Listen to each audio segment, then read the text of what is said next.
Honestly, right now, the vibes are there. Outside, it's dark and gloomy and rainy, but I got my twinkle lights on. I got a lo-fi girl in the background and a huge mug of tea. Things could be worse.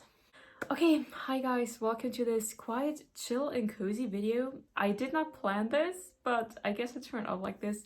So today, I just want to talk to you about a few books I recently read and the person who inspired me to read them. So it's kind of like a trend on YouTube that people read celebrities' favorite books, and I'm not gonna jump on that train. I don't want to do that. I got my cinematic book club in which I connect series and movies to their literary basis, and I kind of prefer that format. But that book club actually inspired today's video because my latest feature on my cinematic book club was The Queen's Gambit by Walter Tevis, that of course inspired the series that Anya Taylor Joy started. And so in this video, I want to talk about the books that I read because Anya Taylor Joy read them and talked, like, she didn't talk about them, but she posted about them on her Instagram stories. And so she inspired me to pick a few of these up. Now, if you head over to Anya's Instagram, you will find two highlights in which she talks about her quarantine reads. I think she called them AKA books she read during quarantine, I guess. And they're, like, to be really honest, there were the majority of the books she talks about in her Instagram stories I have never even heard of, I did not know about, and they didn't sound super enticing to me, to be honest. And I didn't want to force myself to read something that I would not at all be interested in for this video. Because, I mean, it's cool if, like, filming videos inspires you, or inspires me, and every once in a while, like, to go out of my comfort zone and pick up books I would have usually not picked up. But then on the flip side, I also don't want to force myself to only read books that I'm actually not interested in, only for the purpose of filming certain videos.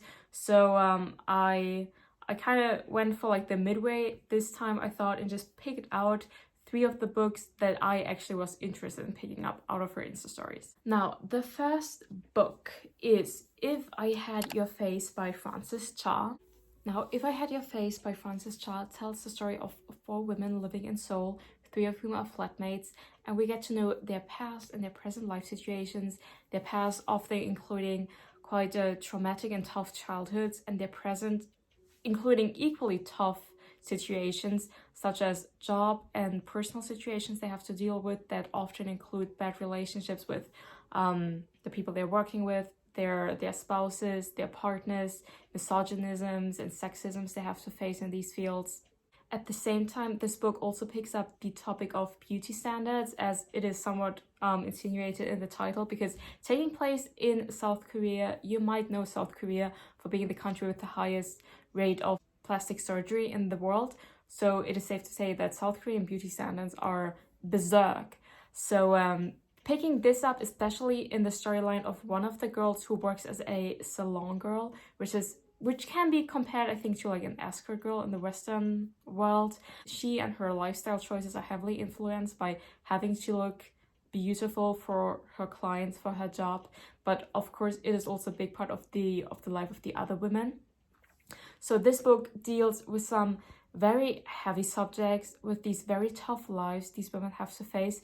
But at the same time, I found it ended on a surprisingly positive note, because yes, all of these women had to go through really tough pasts, presents, and they're also facing tough futures. But at the same time, all of these women are very strong, resilient, and resourceful themselves. Plus, they are there for each other, supporting each other, seeing themselves and each other through all of these situations. And I really got that sense of community quite strongly, especially in the end.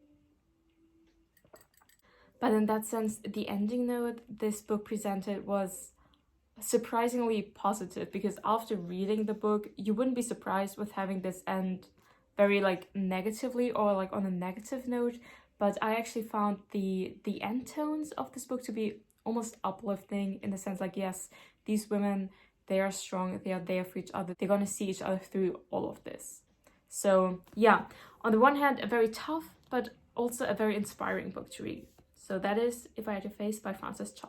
moving on to Exciting Times by Dolan. I have talked about this in my 2 most recent videos and now I'm talking about it again. It's funny how like the same books keep coming up once you read them and then you talk about them in like a lot of videos, not just the one. So I'm gonna keep it short and sweet and maybe gonna link the other videos I talked about them up here and down there so you can hear some more about them if you want to, but you don't have to sit through all of it again. So Exciting Times is I call it like a Sally Rooney style book, as it deals with the relationships our protagonist Ava makes in Hong Kong after moving there to become, or like to work as an English teacher, not because she wants to be an English teacher, but because she wants to get away from Ireland. So she moves to Hong Kong, starts working there, is quite unhappy actually, but then she starts first a relationship to Julian, moves in with him, becomes really involved in that relationship because she doesn't have a life outside of it. But then when Julian leaves for a couple of months, she starts a different relationship, which of course changes the dynamic of everything, of her entire life in Hong Kong. Yeah, I think that's basically all I can say about this book. Don't be confused by the title. I wouldn't call this book exciting. In the sense that, yeah, it is about these 2 relationships Ava makes while she's living in Hong Kong, but not much else. So if you're into these kind of like very character-focused books where not a lot happens and it's about like their difficult relationships with other people and with themselves, hey, you're gonna enjoy this book. If you're more of a plot-based kind of book person, maybe sit this one out. Now, number 3, the book I just finished this morning actually, that is Dolly Alderton's Ghosts. This one, out of the 3 of them, I enjoyed the most. This tells the story of 32-year-old Nina and her life in London. She's working as a food writer, she's publishing her own cookbooks, and she's newly on the dating scene after having finished a very long relationship with one of her best friends. They're still friends, but they're not dating anymore. It's cool. And she's newly on the dating scene, so it's about that, but it's also about her life with her friends and her falling out with friends at some point.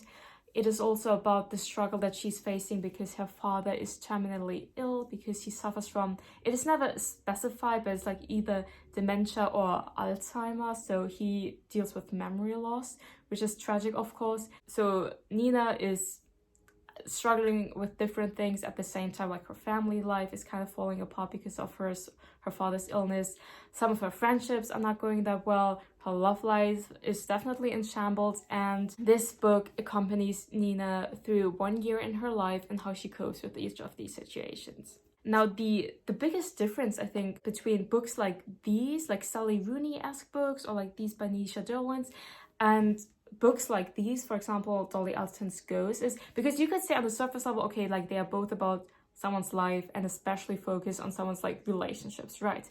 And yes, that is true, but at the same time, I think that there are books more like these and Sally Rooney's who they talk about heavy duty subjects such as like toxic relationships and the state of the world, etc., but in a way that often makes it quite hard to read them because they have, I don't want to say negative, but somewhat of a like negative undertone, or like kind of like a despair of the world undertone, which is quite understandable, but obviously that's not like fun or uplifting to read. But they're at the same time books who also talk about really important and heavy-duty topics, but they manage to do so in a more lightweight kind of manner, which is way better to digest. It makes it more fun to read and is more, at least I find it like relatable. So I find that in some books, the world is almost presented, or like especially in the sense of relationships, as if people only had really difficult and toxic and unhealthy relationships with everyone. And like there are books that point out that yes, some relationships we have to friends or like romantic relationships are really difficult and like a pain in the peaches, right? But at the same time, you will have like amazing relationships with good friends or like family members who help you through these situations.